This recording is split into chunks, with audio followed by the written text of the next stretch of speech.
All right, and welcome back, folks. And I'm just really excited. We're on location quite often during Lowcountry Live, but I think I've got the best job today. Somewhere tucked in between Murrells Inlet and Pawleys Island is BrookGreen Gardens, and it's a beautiful, amazing place. And here to tell us more about it is Helen Benso with BrookGreen Gardens. How are you?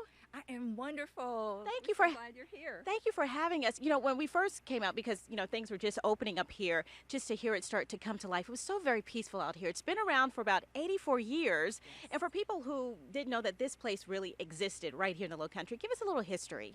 Well, BrookGreen Gardens was started by Archer and Anna Hyatt Huntington.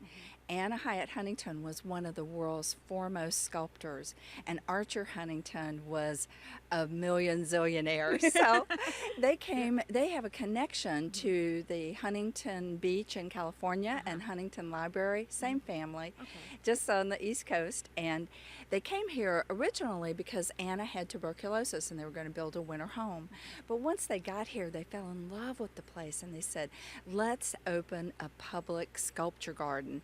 And so they did. They formed a 501c3 nonprofit and opened it to the public the following year in 1932. Wow, so it's been around since then, and that's what I've noticed just being here in the front part of it, just seeing the sculptures, the bronze sculptures. They're beautiful. They are lovely, and we have bronze, we have aluminum, we have limestone, we have granite.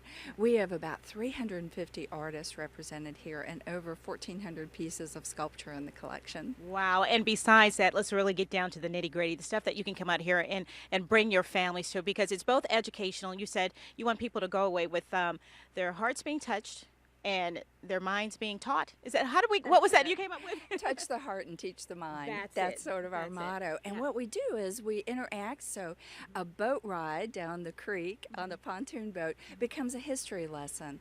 And a trip to the butterfly house is a conservation class. So, and then when you go to the zoo, a lot of people think of a zoo as having exotic animals with tigers and giraffes and things. But we have native wildlife here. It's all about what's in the low country. And so you'll see otters and eagles and alligators, things that you might see in your own backyard, maybe, or a possum. Yeah, I know definitely down in the Low Country we have lots of people. The alligators make appearances all the time. Now, of course, we're coming up on the holidays. We've got Halloween coming, we've got Thanksgiving coming, we've got Christmas coming. Tell us about some of the upcoming events, because there's one that you're having this weekend, but this place is so hot in a good way that it's already sold out. So we won't even talk about that one. That's our brew at the zoo, which we won't talk about. But next weekend is our fall festival, and it's called Harvest Home Weekend Festival.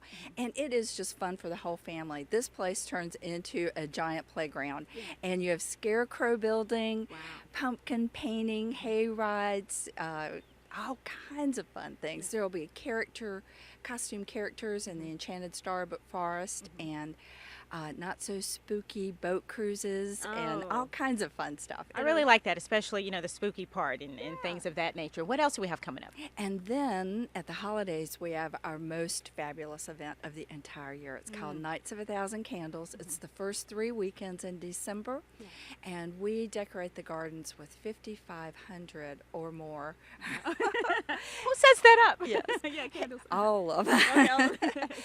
5,500 hand-lit candles and thousands of sparkling lights. And everybody says, a main question is this a drive-through event like some of the places in Charleston? But it's not. You get out of your car, you put on your coat, you walk through, and you just see the gardens come to life in a whole new way. There's entertainment in 3 different areas of the garden. We have food and hot apple cider or a glass of wine if you want it, and it's just a gorgeous evening. Wow, I think that is just absolutely amazing. And it's not that far away, I think, from Mount Pleasant, from the studios.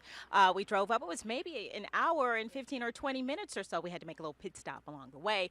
But it's right in your own backyard. And it sounds like something, if you want to get out of town, make it a day trip, this would be the perfect place to come. It is. BrookGreen is a National Historic Landmark, so we do a lot of history interpretation. It's also an accredited museum. I was going to ask you about the accreditation. It's an accredited museum, although it's an outdoor museum. Yeah. So a lot of people get confused and think, well, where's the building? Yeah, But it's outside. It's outside. Yeah. And then our zoo is also accredited. So just like the aquarium in Charleston, Yeah. we have the same rigorous standards of animal care, and we're really proud of that. Okay. It's the only accredited zoo on the whole coast of both Carolinas. So And it's right here in our very own backyard. So if folks want to bring their groups out or their families out, what are the hours? we're open from 9:30 to 5, and admission is good for 7 days. So if you're here for a long weekend or here vacationing or whatever, you can come back again and get on the same ticket. What? Yes. That's cool. And that's affordable because I'm thinking every time you come, do you have to pay extra? But no. No. Okay. No. All right. Well, Helen, thank you so much for introducing us to BrookGreen Gardens. It's a beautiful place. And we're going to let you get back to work because we know we've got people starting to arrive. It's a pleasure. Thank you. Thank you so much. All right. There you have it, folks. More Low Country Live when we come back.